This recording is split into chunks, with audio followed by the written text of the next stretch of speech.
16, dimanche. Qui es-tu? Ludo, Bad, DJ Bad, popping, danseur popping. Depuis break. 15 ans. Ouais, 15-16 ans. Ouais, au moins 15-16 ans, ouais, 16 ans si on peut dire. Commencé à Sarcelles. Je suis toujours à Sarcelles d'ailleurs. Est-ce que tu as un grand à Sarcelles? Actuellement non, puisque... Mais à l'époque, est-ce qu'il y a quelqu'un qui t'a aidé? À l'époque, il y avait Aziz qui m'a pas mal aidé. Aziz de l'époque? Aziz de l'époque, ouais. Ensuite j'ai beaucoup travaillé avec Féroz. Féroz, ouais. Je pense qu'il n'est pas beaucoup connu dans le monde du même battle. moi je cherche, alors imagine. Ouais, il n'est pas beaucoup connu dans le monde du battle, mais c'était un très très très bon danseur qui danse encore, je pense, aujourd'hui, mais plus dans les compagnies et les théâtres. Donc voilà, il n'est pas resté dans le monde du battle. Et voilà. Donc ensuite, voilà, ça s'est fait de fil en aiguille. Et du coup, j'étais... Génération de l'ADF par la suite, tout ça. L'un des premiers danseurs qui faisait des battles à Sarcelles, je pense. Ouais, j'étais l'un des premiers. D'accord. Toi, t'as toujours été attiré par le pop, non, t'as breaké aussi? Non, je faisais du break. Ouais. Je me suis luxé 13 fois l'épaule, donc fallait faire quelque chose. Donc après 13 luxations de l'épaule, je me suis dit qu'il fallait peut-être que je fasse autre chose que du break si je voulais rester dans le monde du hip-hop, parce que c'est un peu un monde on va dire, qui m'a un peu sauvé. Donc voilà, j'ai décidé de faire du popping. À l'époque, vous étiez deux. Voilà, à l'époque on était deux. Pendant très longtemps d'ailleurs. Pendant très longtemps. Maintenant on n'est plus deux, mais j'ai décidé aussi de faire du popping pour pouvoir aider cette personne qui aussi voulait danser et qui était attirée par le popping. Donc mieux vaut être plusieurs que tout seul. Je l'ai compris. Et donc voilà, j'ai essayé de parce que j'avais déjà un savoir par rapport à Claise Mpassi et Stéphane Belmar avec qui... Stéphane avec les yeux clairs. Voilà, exactement. Snake Eyes. Donc du coup, j'ai pu aider cette personne avec le savoir que j'avais tiré d'eux déjà.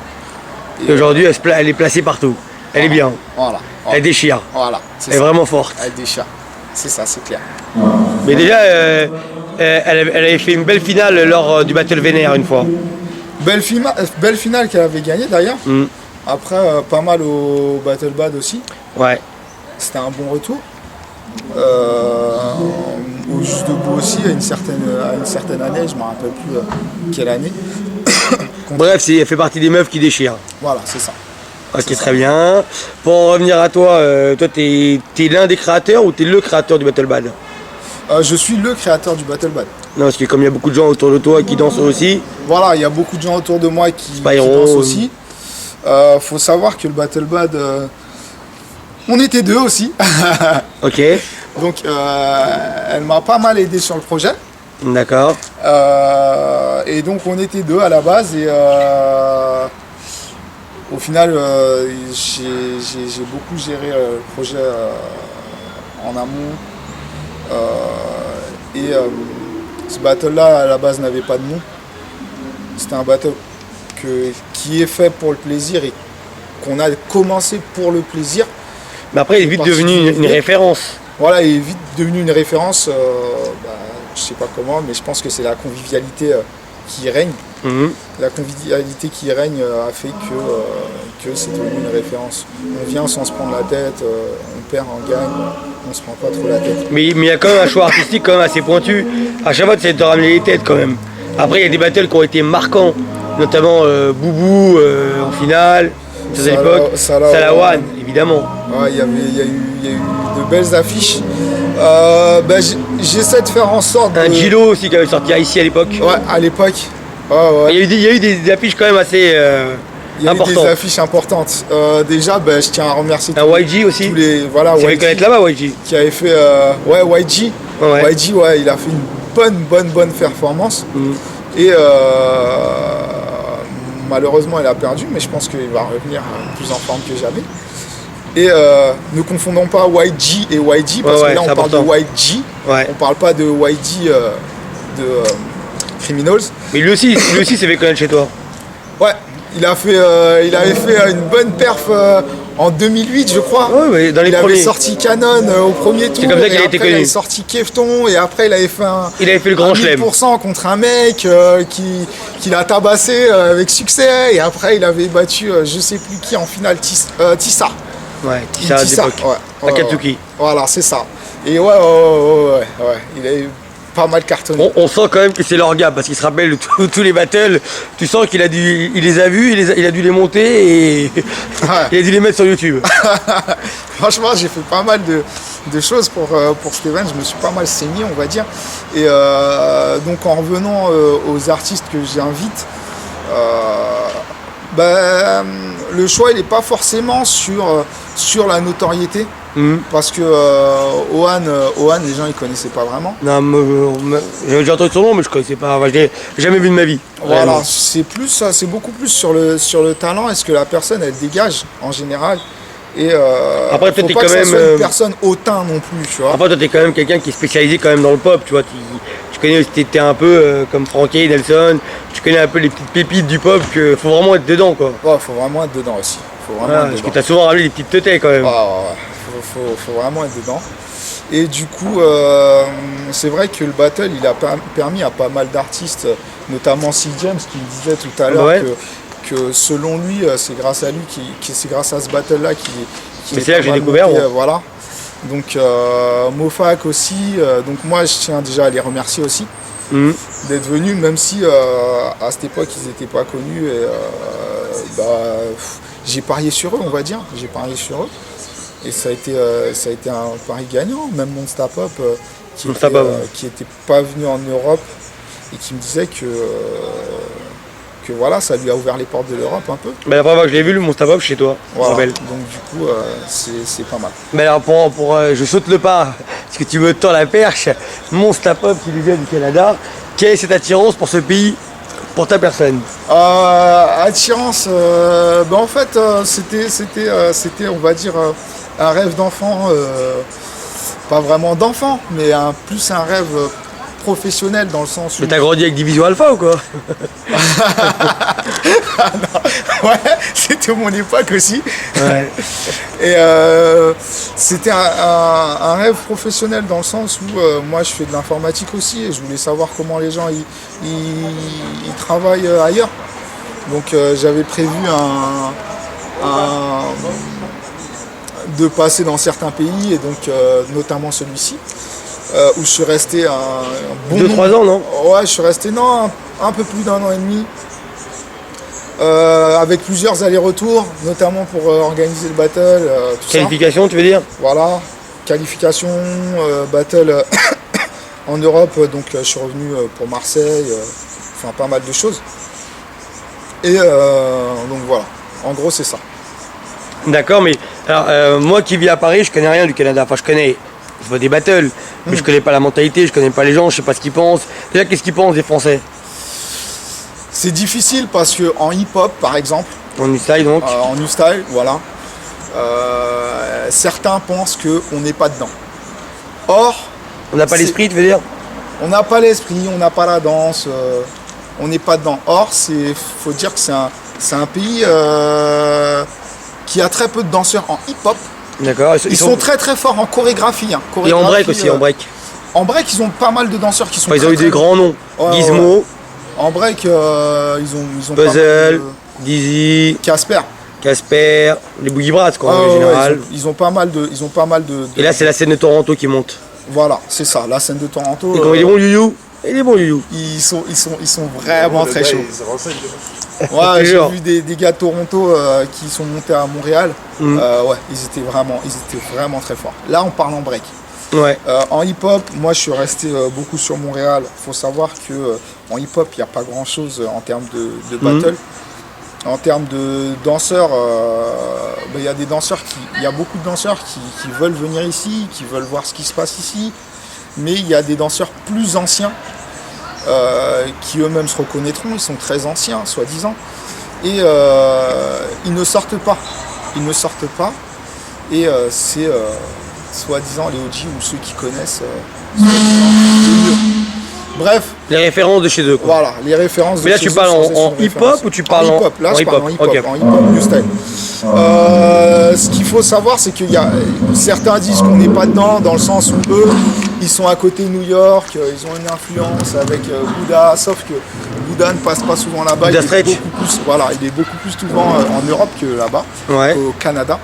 Et sans vouloir faire la mauvaise langue. Hein. C'est juste un constat. Je fais un constat de regard extérieur. Qu'il arrête de juger des battle pop. Beaucoup de gens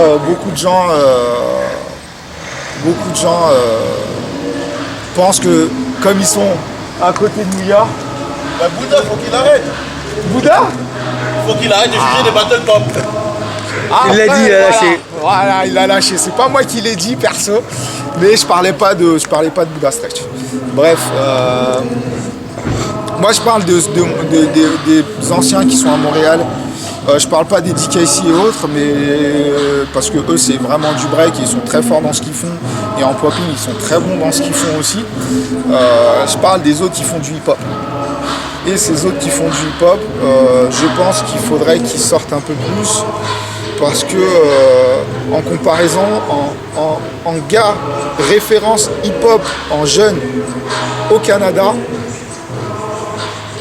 il n'y en a pas. Si j'allais dire, je connais aucun moi. Voilà. Il y a ceux qui voyagent, qui font des petits trucs, mais c'est rien en comparaison de YG ou Boubou ou Icy qui vont au Japon, qui gagnent des battles partout en Europe, blablabla. Ouais, et là, je parle que des références officielles. Voilà, je parle que de la France parce qu'après, en Europe, il y a Ben, il y a de quoi faire, trop. UK, compagnie. C'est carrément trop. Et pour ce qui se passe. Paradoxal pour le Hollande, il y a de quoi faire. Pour ce qui se passe juste Montréal, Canada, ou même on va parler de New York, parce que beaucoup disent on est à côté de New York. C'est à New York, en jeune, perso, il n'y a personne.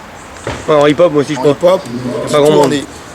Voilà, il n'y a que des OG, Bouddha Stretch, des gars comme ça, qui jugent des battles et qui donnent des stages. Ils ne font pas de battle. Donc voilà. Là, en fait, tu as pu t'apercevoir vraiment comment c'était en allant là-bas, quoi. Voilà. En pop, c'est très très bon, c'est très très fort. Par contre, en pop, il y a beaucoup de jeunes, très jeunes. Clean Fresh. Fresher, ça c'est un des groupes, mais il y en a d'autres. Il y a Lynch Control, il y a pas mal de groupes. Il y a Symbiotic Monster. Ouais, Symbiotic Monster avec Monster Pop, tout ça. Non, il y a plein de groupes, il n'y a pas que Clean. Mais moi je parle des poppers en général, je parle pas de groupes là. Et je pense que il va y avoir pas mal de gars qui vont sortir de là-bas et qui seront vraiment bons. Mais alors après, pour revenir juste pour l'hip-hop, est-ce que les organisateurs ils mettent du hip-hop dans leurs événements ou pas du tout? Parce que ça influe par rapport à la danse. Le hip-hop était ce qui est au loc à une époque. Ce qui était au loc à une époque. Ça veut dire qu'aujourd'hui, le loc en France, bon, il y a beaucoup plus de pratiquants, ça commence à. Il y a une deuxième renaissance. C'est le phénix. À un moment, c'était le creux. Là-bas, en hip-hop, c'est le creux. En ce moment, c'est le creux. Mais ils commencent à se réveiller. Il y en a qui ont été au Summer Dance, pour les meilleurs d'entre eux, qui ont été au Summer Dance, qui ont été voir ce qui se passait. Ils sont venus au Battle Bad. Bon, ils bougent le cul, quoi. Il y a quelques têtes qui commencent à aller voir ailleurs ce qui se passe et commencer à s'intéresser vraiment. D'ailleurs, il y en a un qui va arriver dans pas longtemps et ça sera vraiment bien de le voir. Et donc voilà. Mais la mentalité, est-ce qu'ils ont des certaines idées sur les Français ou pas du tout? Ou c'est tranquille? C'est plutôt tranquille. C'est plutôt tranquille. Mais ils savent qu'on est quand même des gros combattants et des gros battleurs. Mais ils respectent ça. D'accord. Toi, t'es quoi là-bas? T'es le French dancer? Ouais, en gros, ouais. D'accord. Est-ce que là-bas, tu fais ton travail de ta vie de tous les jours? Ou là-bas, tu orchestres aussi des événements? Là-bas, j'ai pas orchestré d'événements. J'ai plutôt été spectateur ou participant, ou même aider les orgas, certains orgas à monter leur événement, donner beaucoup de conseils à certains orgas. Des contacts. Voilà, ou des contacts. C'est compris, t'inquiète. Donc ouais, j'ai plus été, on va dire, danseur, consultant et spectateur. Je vois. Voilà. Et donc j'ai bien kiffé parce qu'il y a pas mal d'orgas qui m'ont invité à leurs événements. J'ai pu partager avec eux. Ça a été très enrichissant. Ça a été très enrichissant. Voilà, il y a des gars comme PM qui se reconnaîtra s'il regarde la vidéo, qui travaillent beaucoup pour que ça puisse grossir dans un bon sens. Il y a d'autres orgas comme Ford aussi qui organise le kiosque, qui travaille beaucoup pour que ça aille de l'avant. Et il faut dire aussi qu'en termes de battle là-bas, d'organisation, il y a beaucoup aussi de gars qui ne savent pas organiser et qui font des dingueries. Des dingueries, ouais, voilà. Ça. Mais la scène là-bas, il n'y a pas une scène walking très en avant, genre le truc? Il y a une grosse scène walking. Mais moi... Même électro, non? Électro... un peu moins? Il y a un gars qui s'appelle Walid de Clean Fresh. Ouais, il est vraiment bon. Mais après la scène électro, non, j'ai pas trop suivi parce que je suis pas trop là-dedans. La scène walking non plus, j'ai pas trop suivi parce que je suis pas très là-dedans. Mais en termes de walking, ils sont vraiment là, ils sont vraiment bons. En France, c'est moins ça, on est moins là-dedans. Mais en France, on a quand même des têtes comme Sonia qui arrive il y a pas longtemps. Les Français, ils vont vite. Quand ils commencent à apprendre quelque chose, ils commencent à taffer Amélie, sur quelque chose, tout le monde, super vite. Il y a du beau monde en walking en France. En France, ouais, il y a du beau monde. Et au Canada, c'est vraiment chaud. C'est vraiment la place où j'avais remarqué depuis un petit moment. Voilà, où il faut être. D'accord. Toi, qui as vu grandir Sarcelles depuis 2000 au niveau de la danse, c'est quoi la différence entre hier et aujourd'hui? Entre hier et aujourd'hui, beaucoup se plaignent à tort que c'est devenu commercial ou blablabla ou plein de choses comme ça, mais c'est un bien, c'est un mal pour un bien, je dirais, parce que y a des gens qui peuvent manger et vivre de leur art, qui voulaient manger et vivre de leur art depuis très longtemps. Maintenant qu'il y ait beaucoup de battles, c'est bien, parce que les gens peuvent manger de ça, ils peuvent juger, ils peuvent donner des workshops. Après ça, ils peuvent faire pas mal de choses, ils peuvent se montrer aussi pour les danseurs les moins confirmés, donc essayer de s'affirmer un peu plus, de se taper contre des gars vraiment forts. C'est très très bien. Avant, on n'avait pas ça. Avant, c'était plus underground. Maintenant, je comprends qu'il y ait des Benji qui veuillent faire des 1000% contre Hongten et tout, et que ces mêmes gars-là, Hongten et tout, refusent, puisque eux, au jour d'aujourd'hui, ils mangent de ça. C'est plus vraiment comme avant. Ça veut dire que Hongten, je suppose qu'il mange de ça, et que si demain il se blesse contre un battle, pour un battle Benji Hongten, vraiment il a que pas grand chose à gagner au final, selon moi. Ouais, mais il y a quand même le code de l'honneur. Il y a le code de l'honneur. T'as grandi avec ça, tu sais ce que c'est. Il y a le code de l'honneur, c'est clair, mais quand tu commences à manger ça, il y a le code de la vie. Ça veut dire que si tu te blesses sur un battle comme ça et que tu peux donner à manger à ton enfant, c'est dur. Parce que je pense pas que Red Bull, ils ont une assurance sur Battle Underground. Mais après, toi, tu penses qu'en tant que b-boy ou danseur, tu peux éviter l'underground constamment? Tu pourras peut-être pas l'éviter constamment, c'est sûr, parce que ça fait partie de ce game. Bah oui, c'est ça. Aujourd'hui, on est sur le game où tu peux manger de ça et t'es une pseudo-star, parce que voilà, c'est de la danse et que c'est pas vraiment, ça commence à être grand public, mais c'est pas vraiment grand public plus que ça. Donc t'es une pseudo-star et tu vis et tu manges de ça. Maintenant, il y a aussi la réalité du terrain, où quand tu vas arriver à un event, ça peut être chaud pour toi. Mais il y a des cercles, il suffit que tu fasses un cercle, pendant un event, tu fasses un cercle ou deux, au lieu de rester posé dans ton coin, tu fasses un cercle ou deux et un mec qui vient te prendre, c'est fini. Et c'est ce qui fait la beauté de cette culture aussi. Voilà, c'est ça. La question que je me posais la dernière fois, je me suis dit, quand je regarde des générations 2000 jusqu'à aujourd'hui, je vois deux noms qui reviennent à Sarcelles au niveau du pop, toi et Jaco. Deux générations différentes. Ouais, deux générations complètement différentes. Jaco, à la base, il voulait faire du hip-hop new style. Je lui ai dit arrête. Fais du pop. Hip-hop new style, c'est pas là, c'est devenu un peu la référence arrête, fais du pop. De Sarcelles, clairement. Ouais, bah oui. Oui, il est beaucoup là dans les events, il fait beaucoup d'events. En même temps, il a la chance d'avoir un groupe qui s'appelle Sarcellite aujourd'hui.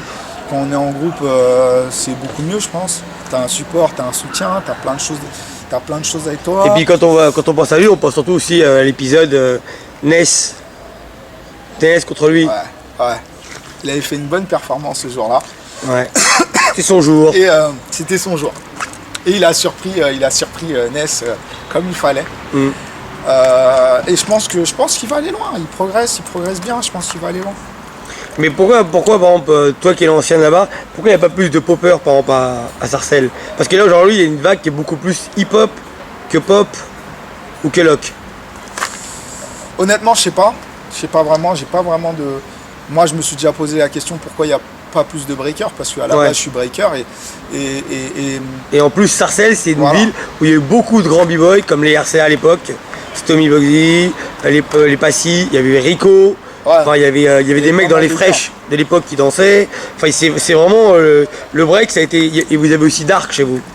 Dark, c'est le grand graffeur de chez vous, l'époque Sarcelles. Et puis après, il y a eu des grands noms. Il y a pas mal de. Sarcelles, il y a des grands noms en tout, hein. Ouais. Rap, danse, tout ce que tu veux, hein. Story et tout. Maintenant, c'est vrai que moi j'ai fait beaucoup de break là-bas, j'ai montré plus de break qu'autre chose. J'étais le seul à m'entraîner en break. Et je sais pas, ça a pas. Je pense que le break ça les a plus effrayés qu'autre chose. D'accord. Est-ce que toi t'es fier quand tu vois qu'aujourd'hui Sarcelles ça reste quand même une des grosses capitales, enfin une des grosses villes, mais je veux dire capitale parce que ça fait plus grand, du hip-hop en France. Mais bien vous sûr. avez quand même Criminals, vous avez Sarcellite. Bien sûr, c'est toujours une fierté d'avoir grandi dans une ville comme celle-ci et d'avoir pu partager et faire en sorte que ça puisse évoluer dans le bon sens et que maintenant il y ait beaucoup de danseurs, parce que ce qu'il faut savoir On oublie les Twins aussi, tiens, qui viennent de chez vous. Ouais, il y a les Twins aussi qui sont de chez nous, qui sont de Sarcelles aussi, donc on a grandi, enfin moi je suis plus ancien. Il y a un bon vivier quoi. Mais il y a un bon vivier, comme tu dis, et il y en a qui arrivent, il y en a d'autres qui arrivent. Il y en a d'autres après Dickens par exemple, parce que les gens ils commencent à découvrir Dickens. Dickens il déchire, moi j'adore Dickens. Donc faut faire attention, les Sarcellites, enfin Sarcelles en général, ça est en train de grandir, un truc de fou. Est-ce que quand tu es au Canada, les gens te posent plein de questions sur la France peut-être?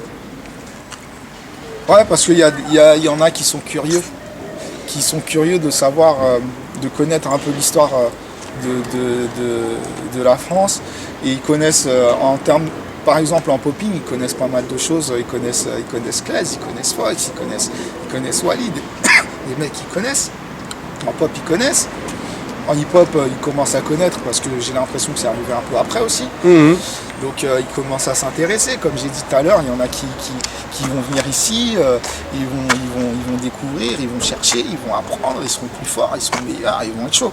Est-ce que le plus gros événement du Canada au niveau du break c'est Just for Locked? Non. Non. En fait, au niveau du Canada, je sais pas. Mais j'ai été à pas mal de petits events, parce que c'est beaucoup de petits events en fait. C'est un peu comme aux États-Unis, c'est pas. Bon, maintenant il y a les gars, les sponsors comme Monster qui sont arrivés aux États-Unis, qui arrivent à faire des gros events et tout. En ce moment grave. Mais c'est comme aux États-Unis à une époque, c'est une petite salle, pas beaucoup de moyens, et les gens ils se pétent. Voilà. En break, c'est ça. Est-ce que la mentalité de Green Tech, c'est un peu la mentalité que beaucoup de gens au Canada veulent adopter? Non. Lui, il est un peu à part? Il est un peu à part, même très à part. Ouais, c'est ce que je pense aussi. Hein. Quand je regarde les autres, je vois... Quand je vois mon stap-up, quand je vois lui, je vois le jour et la nuit par exemple. Ouais. Non, mais même plein d'autres. Il y a des gars comme Abdel et tout qui sont assez pisses. Green Tech, il est pisse. Mais il a ses moments de folie. Ça veut dire que en battle à Montréal, au Canada, il est assez pisse en battle, je trouve. C'est quand il vient en Europe qu'il montre un caractère différent? Ouais.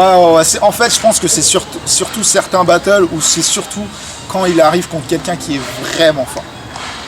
Parce que quand il arrive contre des gars au Canada qui sont beaucoup moins forts que lui, il se prend pas la tête, il les shoot. Ça va vite, ça va vite, ça va vite. Et quand il arrive contre des gars aussi qu'il connaît très très bien, tu vois, on a eu 2 fois des battles, on s'est rencontrés 2 fois en battle. Ça s'est très très bien passé entre nous. D'accord, mais est-ce que lui, pour les Canadiens, c'est une bonne image pour le Canada ou c'est un peu délicat des fois, selon eux? Selon toi, tiens, disons. Parce que quand il vient en France, ça peut aller à 2 sens parce que en fait, le mec il est super fort. Il est super fort, c'est un oui, espèce de génie de la danse. Alors, okay, mais alors quand il arrive sur le cercle de glande, et par exemple, après moi, je juge pas, je te fais un constat, mais quand il arrive sur le cercle de glande, et il fait un doigt. C'est un doigt canadien, tu vois, mais tout le Canada, quand ils voient ça, même si c'est un peu leur référence, est-ce que eux ça les fait kiffer de voir que le mec il se tape il sublime le battle, ou ils disent bon bah c'est peut-être pas. T'en penses quoi? Ils étaient pas d'accord. D'accord, non, c'est pour comprendre un peu la mentalité. Ils étaient pas d'accord. Ils sont pas pour ce genre de choses. D'accord. Ils étaient pas pour ce genre de choses. Maintenant, il y a peut-être certaines personnes dans son groupe, parce que quand on est en groupe, on soutient toujours, bah oui, qui vont être pour, tu vois. Mais maintenant, c'est pas l'image que les Canadiens ils veulent donner d'eux, tu vois. D'accord. Eux sont plutôt peace, partage et tout. Pour beaucoup. Je vois. Pour beaucoup. Très culture hip-hop, tu veux dire? Ouais. Ils sont quand même très culture hip-hop. Très culture hip-hop. Maintenant, le constat que j'ai fait au Canada aussi, c'est que j'ai pas vu. Ici, il y a des bourgeois qui dansent, tu vois. Ouais. Là-bas, il n'y a pas beaucoup de bourgeois qui dansent, tu vois. Là-bas, c'est différent. Qui des mecs de quartier, tu veux dire? Ouais. Et aussi, mais maintenant, ce qui se passe, c'est qu'il y a beaucoup de parents maintenant qui emmènent leurs enfants dans des cours de danse pour qu'ils apprennent aussi. Ça, c'est bien. Ouais, donc c'est comme une espèce de tradition maintenant chez eux, ça commence à rentrer dans les mœurs, ça commence à être cotard. Voilà, c'est ça. Ça va, je pense que ça va évoluer et ça va aller de l'avant. Mais aujourd'hui, Bad, t'es où? T'es en France ou t'es au Canada aujourd'hui? Aujourd'hui, je suis en France. Pour combien de temps? Tu veux dire pour un petit moment, quoi? Pour un petit moment. Donc là, t'es revenu clairement pour administrer ton 17 et 18 septembre. C'est ça, Battle Bat. Là, je suis revenu clairement. Je vais peut-être faire des allers-retours un petit peu. Mais pour le moment, le but, c'est pas de rester. Et là. Tu restes le référent consultant des battles pour le Canada. Ils savent qu'avec toi, ils peuvent avoir un peu tout le monde. Je suis pas vraiment référent consultant, mais on va dire que certaines personnes m'appellent et me posent des questions et me demandent conseil. Donc ouais, de toute façon, ces gars-là, s'ils viennent ici, je vais les accueillir comme il se doit et je vais leur montrer ce qu'il faut leur montrer de la France et de Paris et de Sarcelles. Parce que eux, quand ils arrivent, c'est 104, mais il n'y a pas que le 104. Ah, ils connaissent 104? Bah ouais, ils connaissent le 104. Il y a certains qui connaissent le 104, ils s'enseignent un peu. Donc il n'y a pas que le 104 et je pense que bientôt il y aura les halles qui vont revenir. Ouais, mais après ça c'est encore une autre histoire. C'est une autre histoire, mais ça va revenir. Le mot de la fin, ça serait, est-ce que tu peux me donner des noms de gens que tu aimes bien en ce moment? Que j'aime bien en ce moment. En termes de popping, de b-boy, de quoi? Ce que tu veux. Gilo. Un des noms qui ressort. Wild D. Laurent, les Twins. Non. J'en avais un autre. Mince. Réginal. Alors Régi. Criminals. Ouais, Criminals. Ah, c'est une spéciale pour lui, hein, par contre. Franchement, Régi, ouais. Spécial. Ouais, on le voit pas assez. On le voit pas assez, mais il est très très chaud. Ah, il est très chaud, Régi. Très très chaud. Spécial pour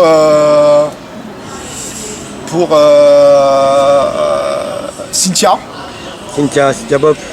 Stokos, Blondie qui est là aussi, Marabout.